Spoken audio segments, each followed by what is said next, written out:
All right, everybody, we've got a great crypto roundtable for you today. Sunny and Vinny join Molly and JCal. I'm talking about myself in the third person to break down everything going on with crypto. Of course, we're going to talk about SBF, FTX, but we're going to talk about the wider contagion and the source of all of those crazy 18, 20, 30% interest rates you were seeing in crypto. There was one place that was causing all of this, the Grayscale Bitcoin Trust. And we're going to explain what that is and why that can cause this huge contagion. We're also going to do a vibe check and figure out what's going on in crypto right now as SBF, Sam Bank-Run Fraud, goes on his insane, demented, I'm sorry tour while having run what is apparently the greatest fraud in the history of frauds, making Bernie Madoff say, hey, pump the brakes, kid. Then finally, Michael Saylor goes scorched earth on anything but Bitcoin, saying the obvious that Ripple's a security, but then talking about all of the other foundations that have tokens out there and saying they're obviously securities. We're going to talk about this issue and what it means for the wider crypto space and America's viability in the global market, where other people don't have as tight restrictions on what you as an individual can do with your money. It is a hot episode. It's an important episode. Stick with us. This Week in Startups is brought to you by Embroker's Startup Insurance Program. Helps startups secure the most important types of insurance at a lower cost and with less hassle. Save up to 20% off of traditional insurance today at embroker.com/twist. While you're there, get an extra 10% off using offer code TWIST. Supergut. The holidays are here, and between the eating, drinking, and traveling, for many of us, it can be a hard time to maintain good health. The secret to surviving them? A well-balanced gut. Supergut is the easiest and tastiest way, scientifically proven, to boost gut health and all that comes with it. From weight loss to immunity, get 30% off their delicious shakes, bars, and fiber mix at supergut.com by using code TWIST. And the Microsoft for Startups Founders Hub helps all founders build a better startup at a lower cost from day one. Open to anyone with an idea, you'll get up to $150,000 in Azure credits, technical advisory, access to mentors and experts, free dev tools, and so much more. There is no funding requirement, and it only takes minutes to join. Sign up today at aka.ms/thisweekinstartups. Hey, Molly, how are you doing? Great. Just want to say for the record, you were magnificent on All In. Oh, you got to see the All In this morning. Yeah. Oh, you caught up. Bravo. Okay. I guess we have to keep this in the show then. So welcome to Wednesday. It's the Crypto Roundtable. Molly's starting with compliment. We're keeping that in This Week in Startups. Obviously. Doesn't happen a lot. I'm very stingy. Yes, she does dole out the compliments once every couple of weeks. I get one. But it's Wednesday, so we do our Crypto Roundtable every other Wednesday. With us, of course, Vinny Lingham, Sandeep Madra, Sunny, and Vinny. How we doing, boys? Gentlemen? Excellent. Lots to talk about. Interesting times. My Lord, it's crazy times right now. Yeah, full disclosure, I had to send Sunny a note the other day that was like, hey, so, sometimes on the Crypto Roundtable, we're kind of snotty about it. But then I realized, that's your whole job.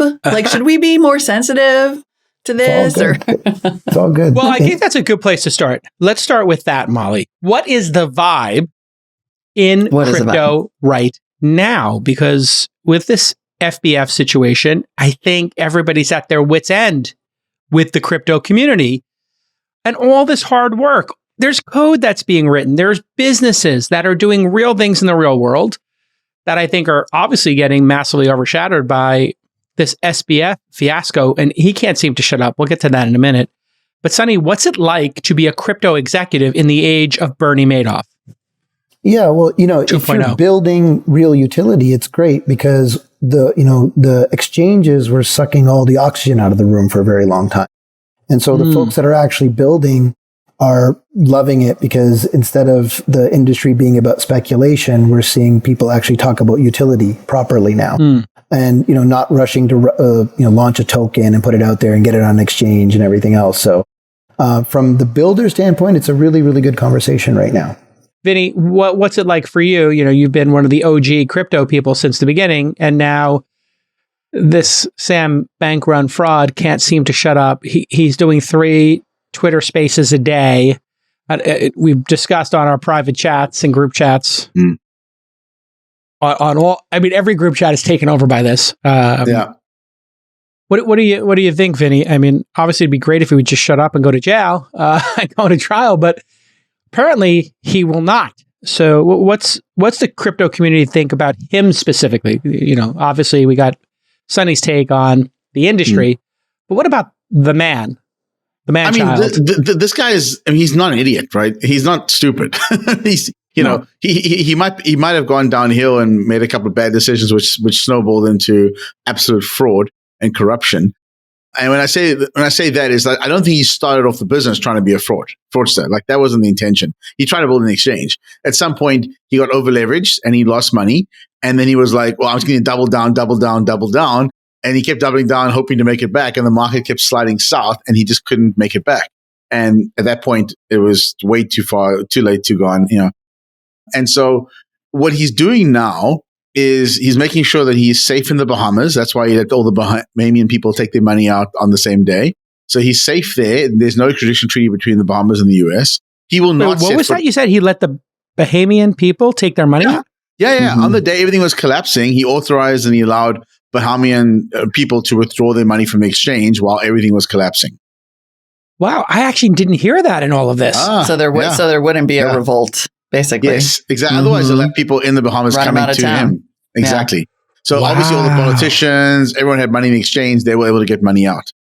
Then his parents are both lawyers and I think Harvard educated lawyers or whatever. Stanford profs. Yeah, Stanford profs, whatever. Like these guys they know the game. First of all, he's never setting foot in the US. Okay. And there's no extradition treaty with Bahamas. So I can't see him coming there to the US to do anything. He's supposed to speak to the Senate on the 13th. I will bet you money, Sonny, that he does not come. I bet you I'll bet you a Bitcoin that you already owe me that he will not come back to the Senate for testifying. He will not come back to the States. Double or nothing? Okay. The good news is the Bitcoin's half, so you can give him 2. It's fine. Bitcoin's half. You want to go double or nothing on that? It'll be 8,000 by then. Okay, cool. We'll double quits on that. Okay, so it's recorded. Wait. So, what is the bet? Is the bet that he will be extradited? No, that he will show up or not show up for. He will not show up for the congressional hearing. Wait, in person or on Zoom? In person for the congressional hearing. For the hearing, he will not show up in person in the United States for the hearing. And you believe, Sonny, he will show up in person. What happens if he shows up on Zoom? No, that doesn't count. Okay, I thought you were saying he won't show up to the hearing, Vinny. No. This is why I'm a bookmaker. Rewriting the bet. I'm a bookmaker. I just got to make sure I understand. He'll do the hearing over Zoom. He will not do the hearing in person. He will not physically come to the US. Bets off. Okay. The reason he moved to the Bahamas, and that would should have raised all the red flags, was that, for lots of reasons. Like, that's why he moved there, right? And I mean, look, I'm not going to go through my personal texts with certain friends of ours, but I can show you texts at some time with friends of ours where I called this like 6 months ago. I was like, I don't trust this guy at all back in May. I mean, when everything was collapsing and he was coming to the rescue of the shiny white knight, I'm like, something stinks here. There's no way he made money while everyone else was losing in this industry. Anyway, long story short, I think that what he's doing right now is he's trying to paint the picture and taint jurors, potentially, if he does get arrested and picked up, that everyone sees him as the altruist that failed as opposed to the fraudster. He doesn't want to be the Madoff.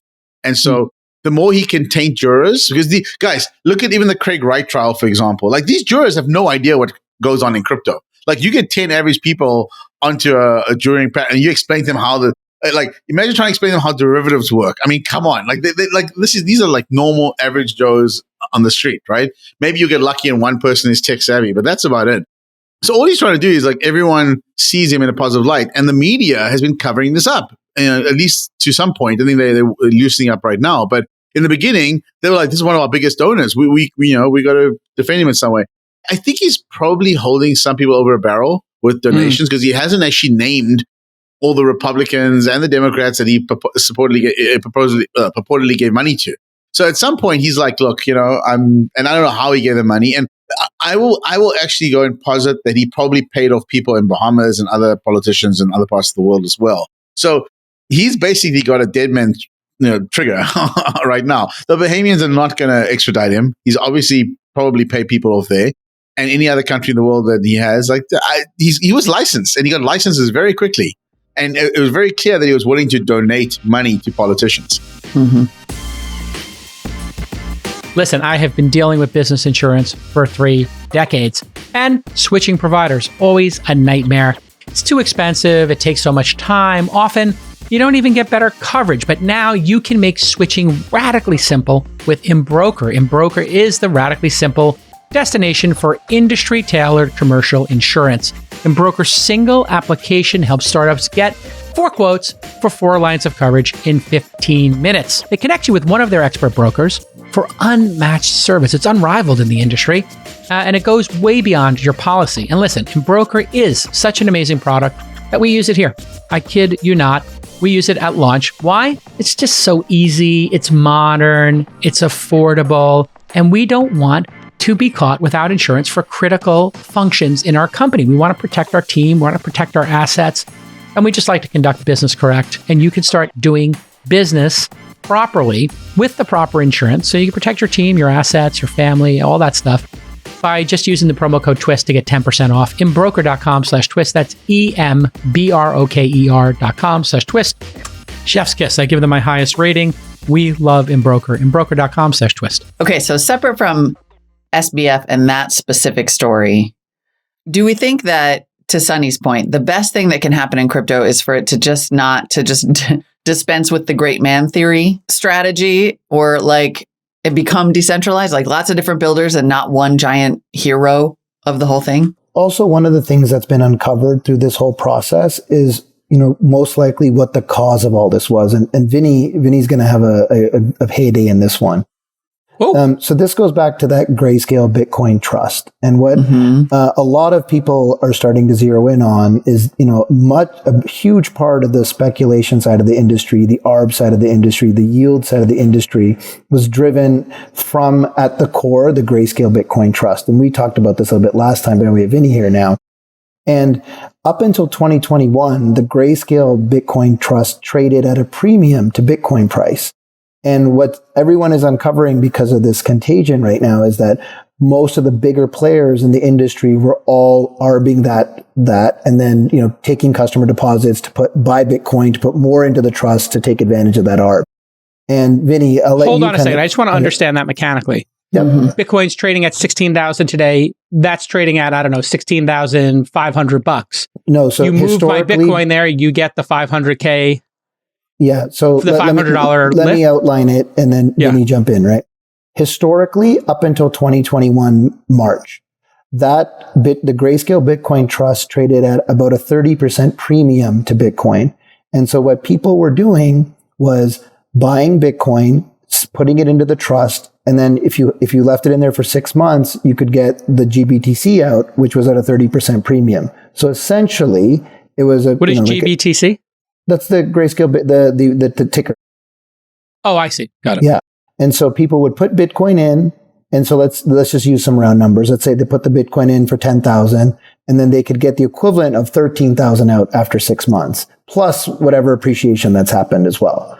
And so this trade has been running since 2013 up until 2021 positive. And it went, that went from a premium to a discount in 2021.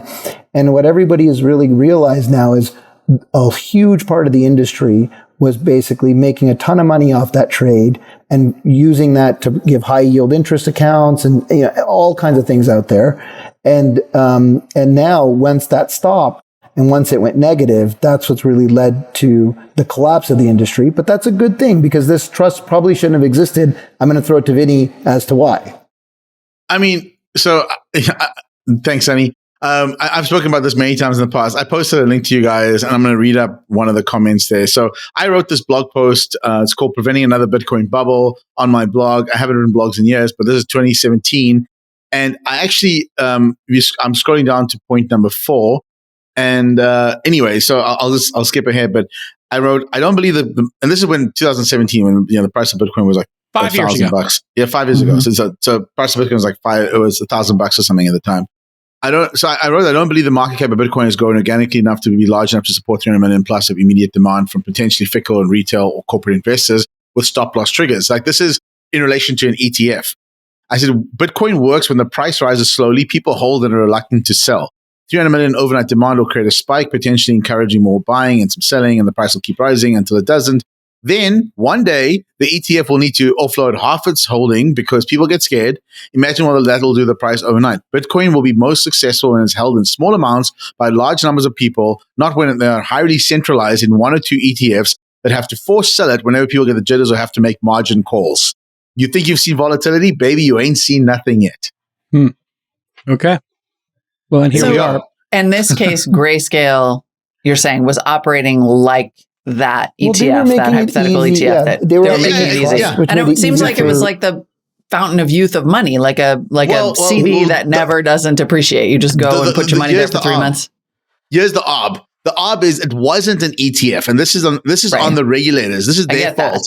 It wasn't an ETF, and so the disparity between the trust and what it synthetically what an ETF was this arbitrage margin that you could play around with. Because it wasn't there, this margin was created and then it was exploited, and then that's how the whole thing broke. Why? A stupid question. Why did Grayscale offer this to attract people to put their Bitcoin there? That was the only way for regular people to buy Bitcoin before the exchanges got big, right? It's been around since 2013, so you could buy. But why did they offer? Why did they have this premium?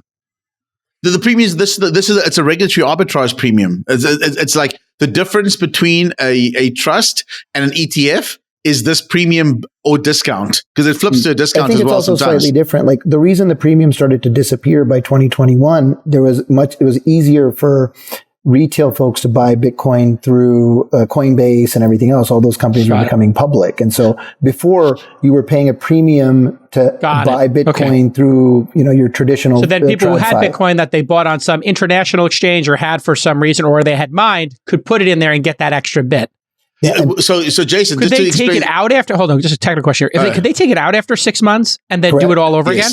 Yes. Oh, rinse like and buying repeat. a short-term CD, reaping the interest earnings, and then selling it, and then locking your money back up. So this starts to answer that question that Jason asked over and over, which is like, if you're offering 18% yield, which felt Madoff-ish, who is paying that yield? And so what you're saying is that it was coming from.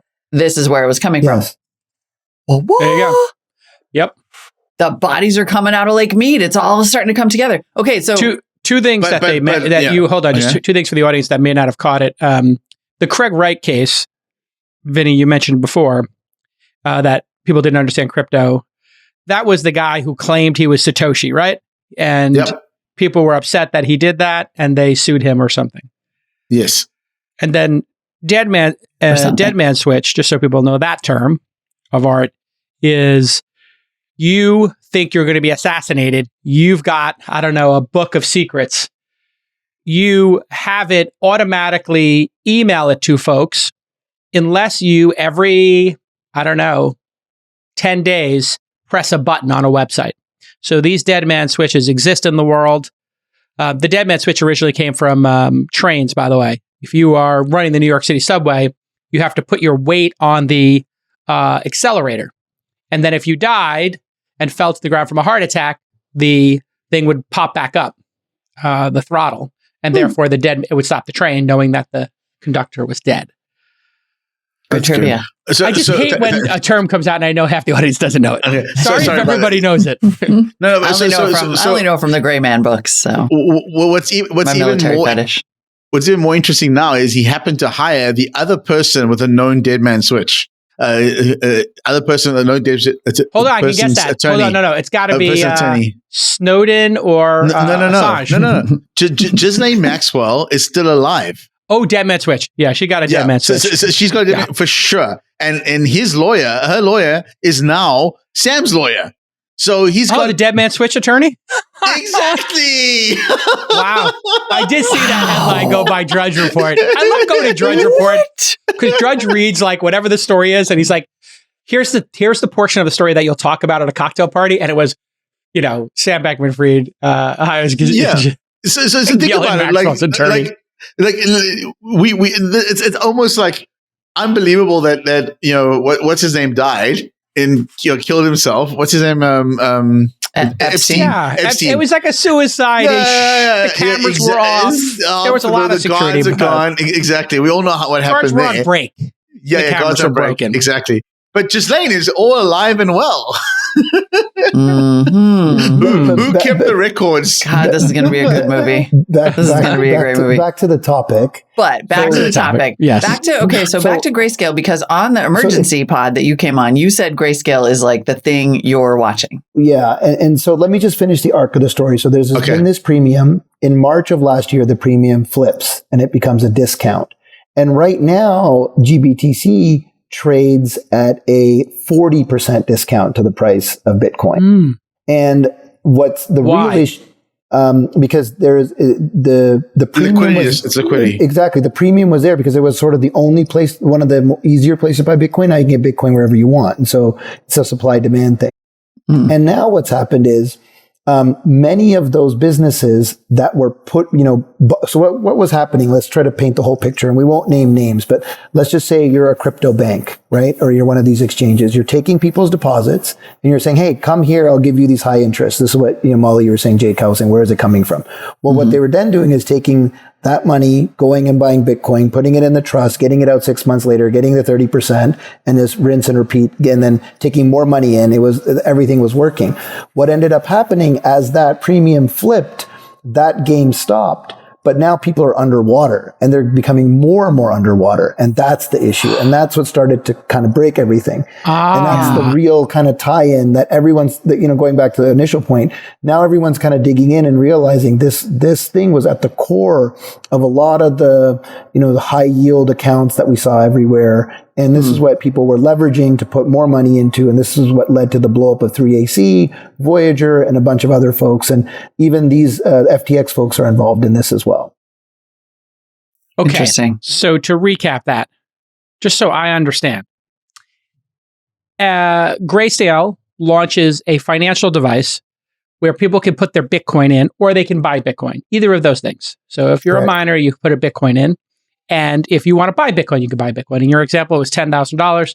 If you buy Bitcoin, it's $13,000 because we make it easy for you and we custodian it. That's basically your VIG as a consumer. You have through your Morgan Stanley and all that stuff. Perfect. Yeah. And this has like the patina of something that's very trustworthy. On the other side of the business, they're saying, hey, if you want to make a little bit of money, put your Bitcoin here. No. They said, hey, if you give us a Bitcoin, we're going to give you 13K, or it's going to have 13K in value when you contribute it. So I contribute it, and now I get the extra $3,000. Now I am an exchange. People are buying $1 million in Bitcoin a day. 6 months later, I get $300,000 for having put that Bitcoin that I bought from some other exchange or from mining it into the Grayscale. So everybody has the Grayscale incentive. Get your Bitcoin over to Grayscale to get that 30%. Even if they're not putting Bitcoin, and it's 30% twice a year. Yeah. And even if they're not putting their Bitcoin in, you can offer them a high yield interest account for their cash. And you can basically take their cash, buy the Bitcoin yourself, put it in, and then give them the interest as well. Right. So I'm just somebody with $1 million in customer deposits. Literally propped up businesses across the entire ecosystem. And once it went away is when everybody found themselves in a Ponzi scheme, right? It's like it always starts out fine. I think even Madoff started as real investments. It's when, for example, the crutch, the tree of life, in this case, Grayscale, goes away. And then you can't meet the obligations anymore and you have to start cheating to keep up. So you've borrowed money to put it in there, and now you can't get it out with a 30% premium, let alone even now it's 40% down, and you have a real problem. And now your depositors show up and say, hey, I'm really scared of this crypto thing. Give me my money. You're like, it's sort of locked up in Grayscale because I converted it to Bitcoin and put it in there, and it's 40% down. Would you like half of your money? All right, listen, I gained back a couple of pounds. I'm being honest about it. I got a little crazy over Thanksgiving, and now I'm cleaning things up. And you know how I'm cleaning it up? with Supergut. That's my bestie Dave Freeberg's company, and it's a breakthrough in nutrition. It's helped me lose weight. It's helped me feel great. It's increased my energy, and they have, just amazing. A fiber mix, they have bars, and they have powders. You make yourself a nice smoothie in the morning, or if you're on the go, you're in an airport, instead of making these bad decisions, I ran out of bars. You know why I ran out of bars? Everybody in my family loves the bars. So now I'm buying twice as many. My favorite flavor right now, the chocolate brownie bar. And when I have that Supergut, whether I have a simple shake or I have the bar, it curbs my cravings. That's my big problem. I'll gotta be honest. I'm a gavone, as we would say in Brooklyn. I just love to eat. But if I curb my cravings with a nice Supergut, you know what happens? I boost my energy. I feel better about myself and I start losing weight. And I gotta tell you, when I lost the weight and I dropped the 30 pounds, that's when my performance across the board in my life went up. They are running their best deal of the year right now. I kid you not, if you use the code TWIST, twist, as in This Week in Startups, you will get 30% off. So visit supergut.com, supergut.com, and just use the promo code TWIST, save 30%. It's awesome. Buy extra, have it on hand. How do you set yourself up for success? You have a plan, make Supergut part of the plan. I'm going to go back to my, I think Grayscale is probably fine. On balance, it's regulated. I don't think that there's funds missing in Grayscale necessarily. I think it's actually all the Bitcoins there. They use Coinbase custody, and Coinbase is sitting with billions of dollars in Bitcoin. I think it's all there. What I'm really, really concerned about is Genesis. And I'll tell you why. Genesis was the largest lender of Solana. Over the past couple of years. Sam Bankman-Fried, we know for a fact, is sitting on north of, I think the last number was 37 million locked Solana. Now, that was acquired a year ago. And that, when it was acquired a year ago, 37, it would have been probably closer to 50 million because of, obviously, the unlocks have happened.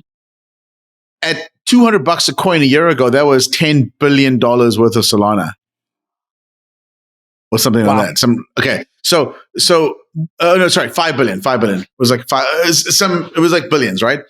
Mm-hmm. That collateral dropped in value. Now, I do not think for 1 second, I do not believe that the guys at Alameda held that position long unhedged.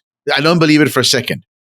I believe, and this is why I'm harping on this point, is that Genesis has not told us what is in their $1 billion loss or whatever it is. What assets are there? They haven't told. They're not saying we owe 10 million Sol to our lender. We owe X number of Bitcoin. It's just a round dollar number. But they were a lender of crypto, not just dollars. So that number can't be fixed in dollars. It has to be floating because you could borrow Sol from Genesis. So people could have borrowed Sol from Genesis. So Alameda, hypothetically, could have borrowed 10 million Sol from Genesis, dumped it on the market, and effectively taken profits and hedged themselves out of a position. And now they owe 10 million Solana to Genesis. And but Genesis owes a 10 fraction million of the price. Well, right.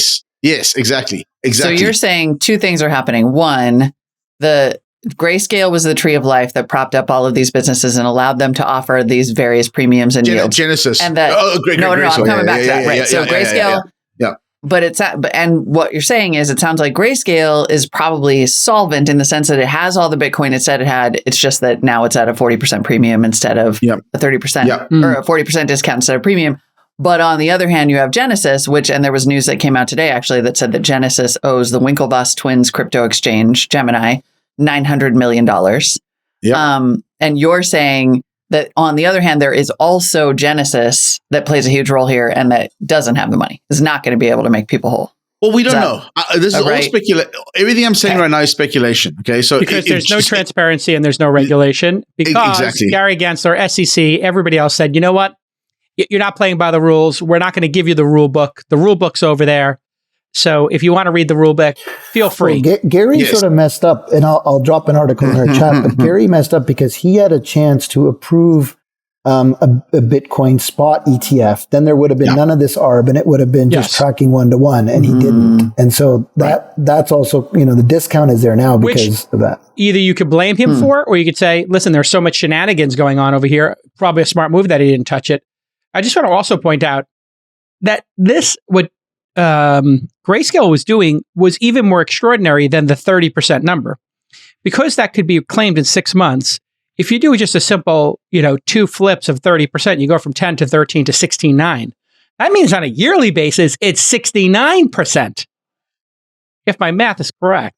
Yeah. 69%. There's a great article that I just dropped in that Bloomberg had earlier this week. It's called The Credit Bubble in Crypto that shows exactly that. That's what people were taking off $1 billion in profit. It was really, really crazy. I knew this was a problem when I saw people in the, some friends of ours who play poker, who are professional poker players. Like they play poker for a living, Molly. And they were talking about staking and how they were making free. Well, yes, but but you're putting a fine point on it. Pros, like I play in tournaments. Gamblers. Yep, These are like not just like your friends really good at gambling. Like this is their job for a decade or 2 or 3. They've been doing it as their chosen profession. So they know an angle when they see it. They know a 1% angle. So if they can play blackjack, roulette, whatever, with a 1 or 2% advantage, they will plow $1 million into it just to make whatever it winds up being, 10, 20K in extra expected value, I guess, or whatever, depending on how many turns they're going to do this. So here, they told me they've stopped playing poker. They stopped doing sports betting because they were staking and they were doing all the stuff. They saw this and they were like, oh, well, that's obviously a scam. So I'm just going to exploit the scam as fast as possible. And then one of them, who's incredibly high profile and does a lot of different podcasts, I won't say who, was just like, yeah, I got out like a year ago. He's like, yeah, the easy money's gone. I'm out. I'm on my yacht. Literally, I see the guy on a yacht. And I'm like, okay, there you go. The industry suspended disbelief in the face of absurd returns.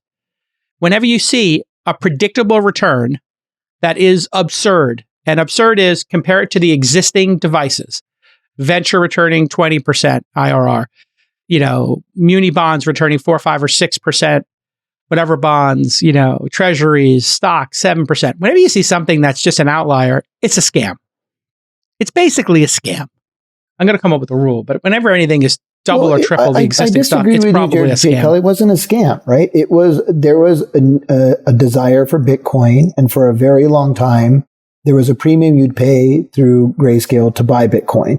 What people didn't realize is that premium disappeared as exchanges and everywhere else made it easier to buy Bitcoin. That wasn't a scam. That was a premium that was being paid for making it easier for, more regular. But aren't the exchanges taking the customer deposits and doing the arbitrage where it starts to get into scammy territory? But why Coinbase is not. No, but they're telling their customers, they're saying, hey, we have a high interest account, pays 18%, right? That's better than what Bank of America or anyone else offers you.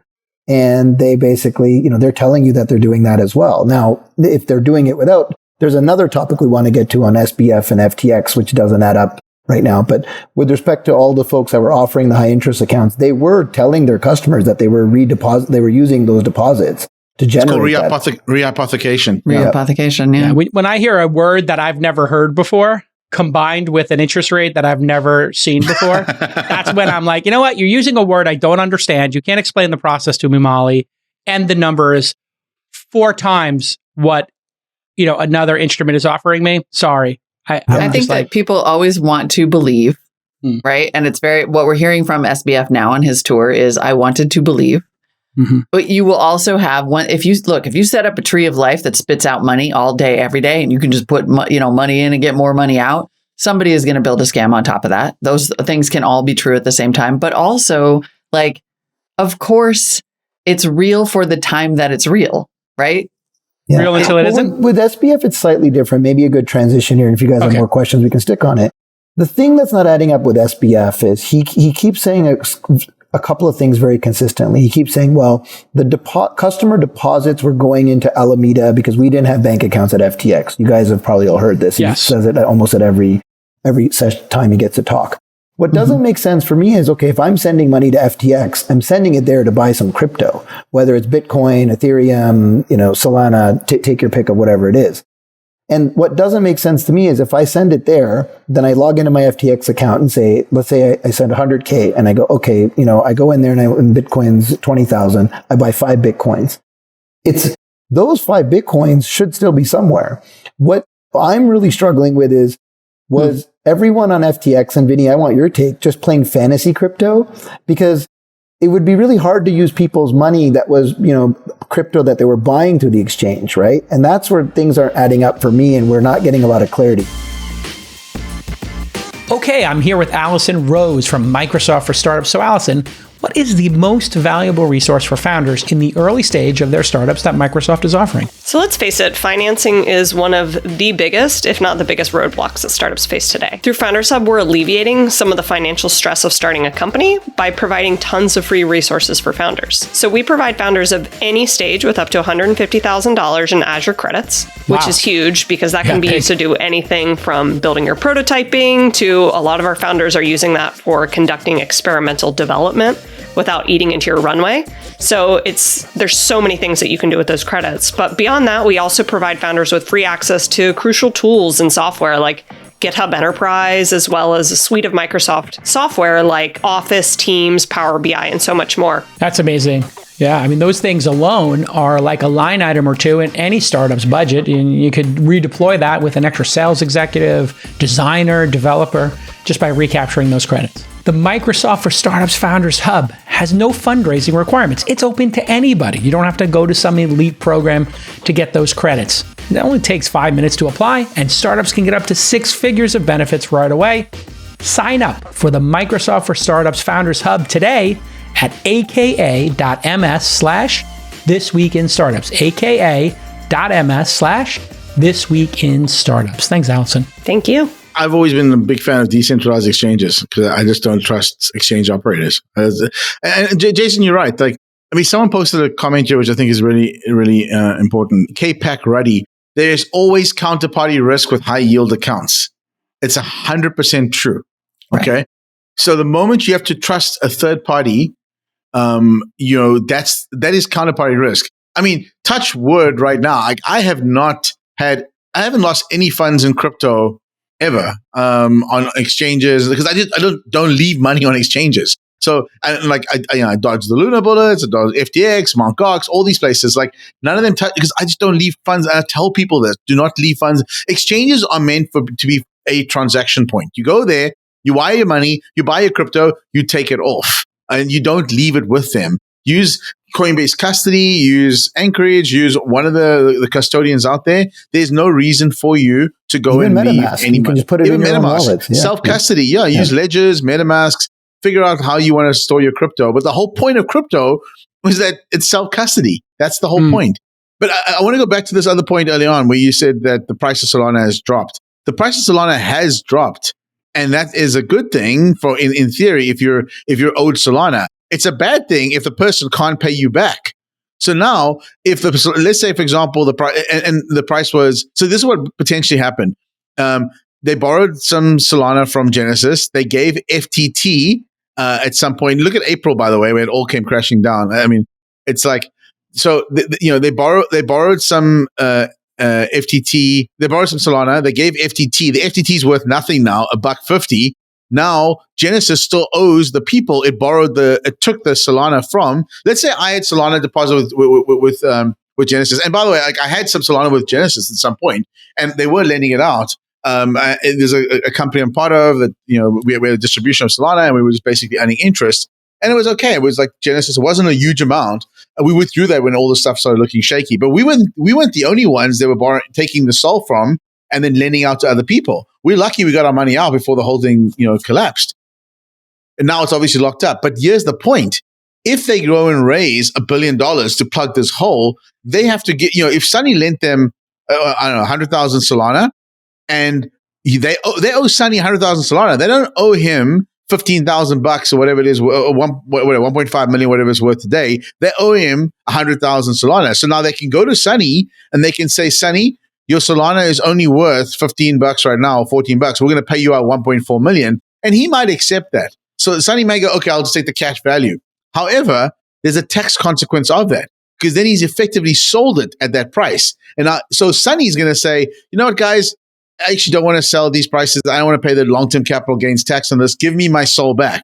So now they're going to scratch their heads and go, shit, we got to go out into the market and go buy the SOL back that we owe Sunny. So now for Sunny, they're going to go buy 100,000 SOL at spot to give him the 100,000 SOL back.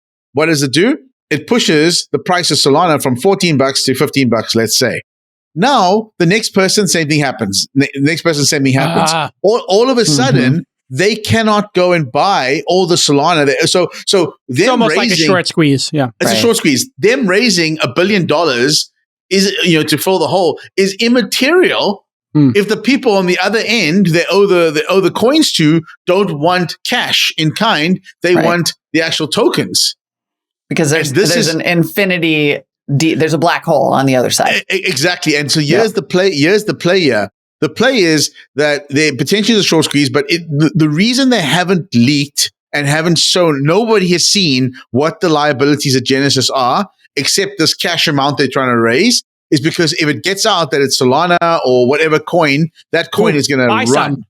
Yes, because buy they have some to buy knowing back. they have to cover, which is exactly what the Wall Street Bets people did when people were shorting AMC and GameStop. Exactly. They were like, hey, let's Exactly. buy a bunch and make it go up so that, and we'll be the apes and apes help apes. Exactly. But here's the other problem, okay? At some point, that price moves up so much that they have to go into liquidation. Because if the price goes, so any They're underwater.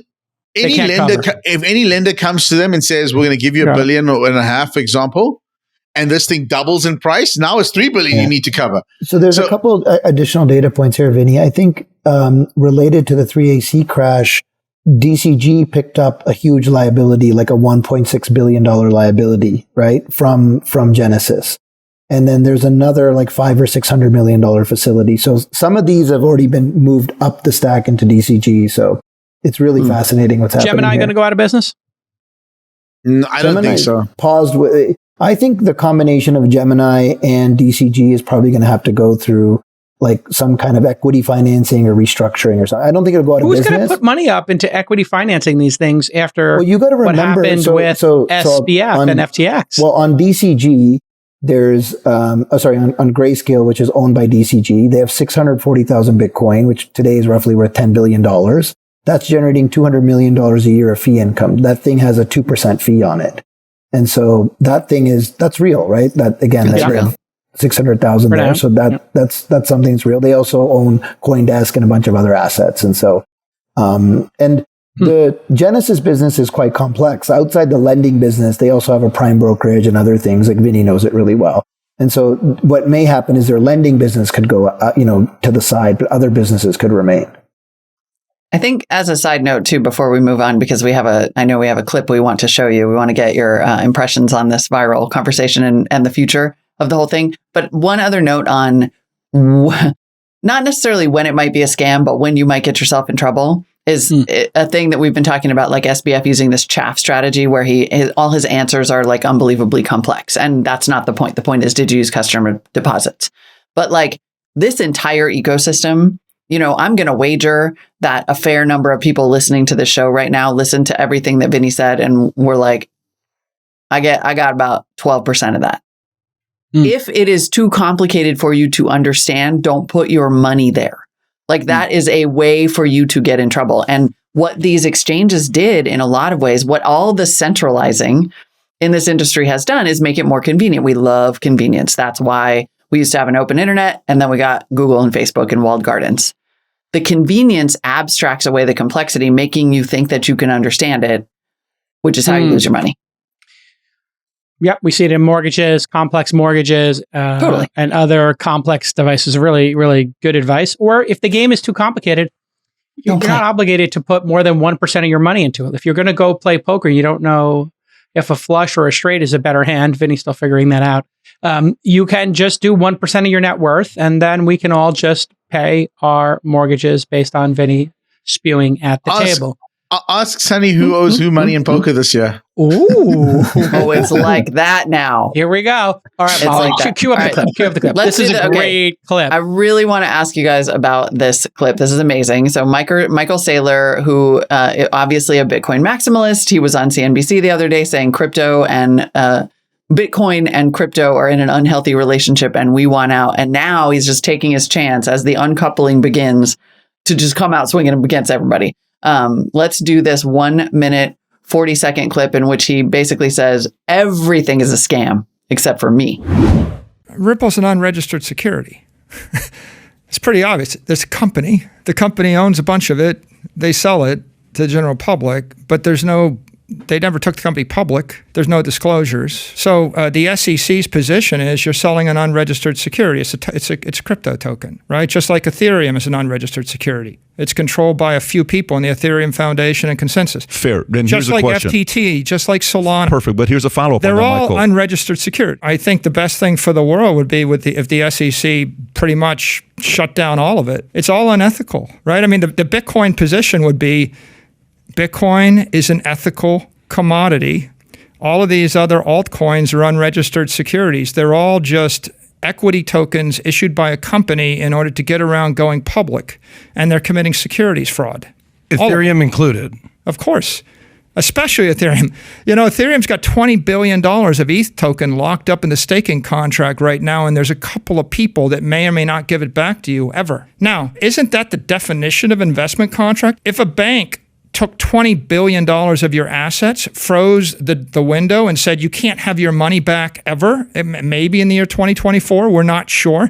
We're just going to keep it. We may actually give you interest on it. We may take it all. We may slash it. That's the definition of a security, right? It's an investment of money in a common enterprise, relying upon the efforts of others and expectation of profit. The whole point is, if you want a crypto asset to be a commodity, you can't rely upon 4 engineers, a company, a CEO. Especially Ethereum. Sunny. Yeah, I'm still processing that. Like, I thought you were going to do that Rickroll sale. Like, doesn't the other clip you've played a couple times? So I was ready for that where he one. says, sell your home, sell your this, sell your that. The only logical thing to do is buy more Bitcoin. Obviously, he's super biased. He's put all of his chips on Bitcoin, and he told the public to sell their homes. I think he has a margin call or has multiple margin calls for MicroStrategies at certain Bitcoin prices, going from like $3,000 to $20,000 where he has to cover. And I think he's actually had to cover with some cash, but he hasn't been liquidated. So what do you think? I mean, Ripple to me, pretty clearly a security, but the Ethereum one Molly and I were talking about feels like, could you make the case that Ethereum is a security, even though there's a foundation? Because there's a foundation and central control. What do you think this is all going to hash out as? I'm still processing what he said here because it sounded reasonable, and so that's this the problem. Is what's so confusing. Like, how is he starting to sound like the normal uncle? I felt the same way about that crypto and Bitcoin comment, where I was like, oh my god, that's kind of true. It does sort of make sense. Look, we've talked about this a couple times, like that. There's it was a Huey test or something, right? The Dewey test. Howie. Howie test, yeah. Common enterprise. He basically, he basically explains the Howie test there. Yeah. Yeah. I still think, and again, just reading the tea leaves, is that probably Ethereum, Bitcoin end up, sort of in the same category. And then what he puts, the other ones, like whether it's Solana or XRP or other things like that, probably end up in the securities category. That's the way it seems like to me. If I were to kind of, agree with his line of thinking.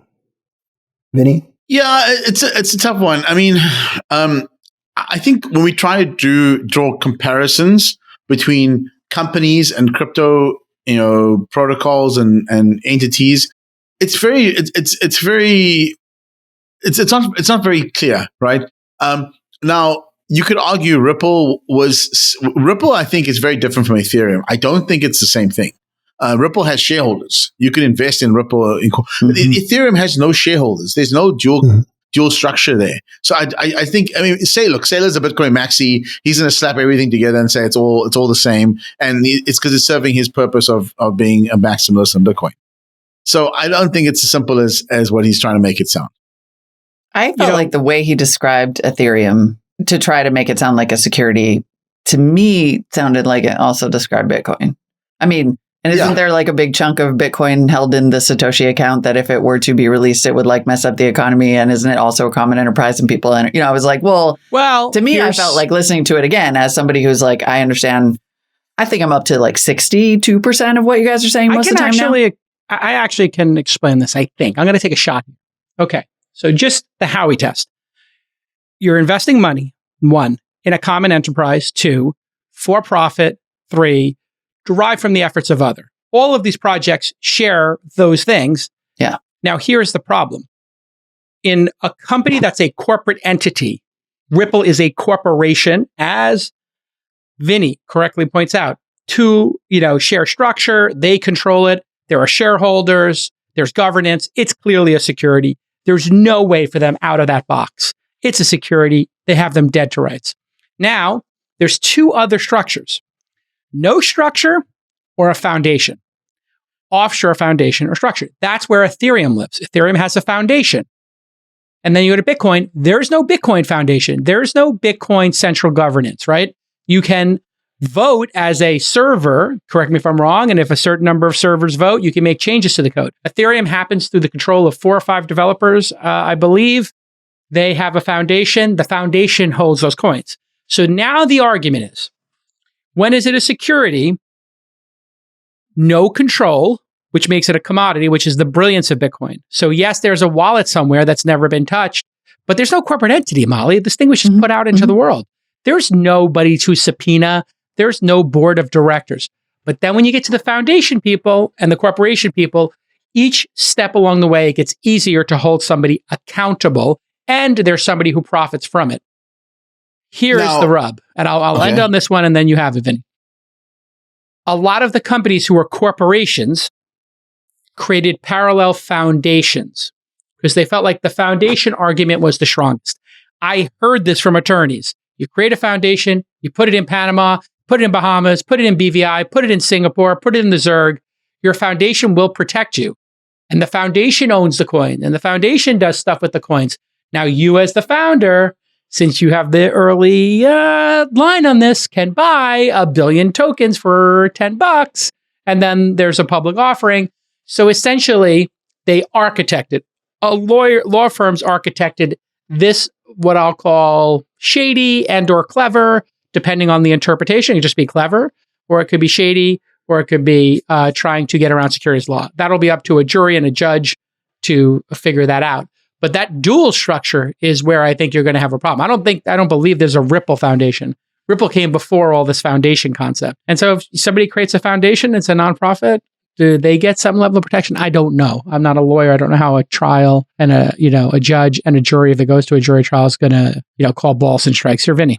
So I want to at least make the point that not all cryptos, even if there is a company behind it, means that it is a security, right? So it depends on this is not a simple answer. Let's just make that point first. The next thing I will ask you, U.S. security laws apply to Americans and how securities holds Americans. And so basically the laws are being built, the global laws around, crypto is a global state, right? It's a global movement. The U.S. laws basically dictate how crypto is sold to Americans. Why is that, Jason? Because Americans have protections because of what happened in the early part of the 19th century or 20th century, in the 1910 and 20s, when people sold grandma's gold mines and they were scams. And then securities laws came out after the Great Depression in 1929 to protect people. But Vinny's saying, why do those laws apply globally to they should apply crypto, to Americans. They don't need to apply to people in the Zerg or in the Philippines. Of course not. But it does apply to Americans if they're profiting from it. So what happens then is that people start, and this happened, we saw this over the past couple of years, people start doing really cool projects and they start selling tokens and Americans can't participate in it. And if I want to go buy tokens in some foreign project, which I think is amazing, and I'm a sophisticated investor, and they say, well, you're American, we won't sell to you. What is the American government doing for me then? Because they're not helping me recover those.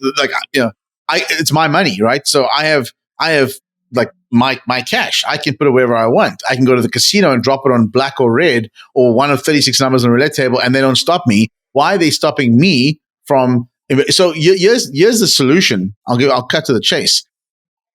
Crypto investing and buying tokens, whether they're securities or not, should be an opt-in for the individual. Something simple. You file with the SEC. You go. You file some paper, form 1A, B, C, whatever, and say, I will not hold governments, whatever else, libel, courts, whatever. I'll not chase after this money. I believe that I have the ability to make these investments myself, and I'll take the losses myself and move on. Because like it's the same as the accredited investor laws, which is, Jason, it's the stupidest laws ever. That people like just because you don't have a lot of money, they're antiquated. You can't invest. So the same principle should apply. Instead of having to get a license or something, I just do an opt-out form and say I just I accept that this is high risk. I accept that I can get scammed, and I do it of my own volition, and I'm done. That's one solution, a waiver. And another solution is to allow people to have an education and get a license, just like some places have a gun license, a driver's license, a truck license, or a haircutting license. That's all the time we have for today, Vinny. Yeah. I understand. I understand. You believe people should be able to do what they want with their money. Gamble it on crypto. But look what just happened. The Jets. Exactly. And you know what? Buyer beware. You wanted to play a game? Sonny, play silly games, win silly prizes. Let's give you the last word here, and then we'll let Vinny catch his flight. Yeah. Sonny, be the voice of reason. No, I do think we have to allow more people to play in the ecosystem, but the rules need to be defined. Like what we're seeing here, what we spend a lot of time talking about, just the transparency doesn't exist. And honestly, the technology was meant to be about transparency. And that's where I thought Vinny was going to go. And it's not being used in that kind of way. And I think maybe the new rules that get established go to transparency. Love Boom. it. You nailed the target. So well said, Sonny. We can all agree with Jeremy Brown, one of our noties. Vinny and Sonny are gods walking among men. Thanks for another great crypto roundtable. I think just take that one and run with it. Take the W. Gods. Thanks, Jeremy. All right, gods. Thanks for your time with us mortals today. Men and women, by the way. It should be men and women. Humanity amongst humans. Humanity. I don't get all worked up about that. I'll take the generalization. Thanks, guys.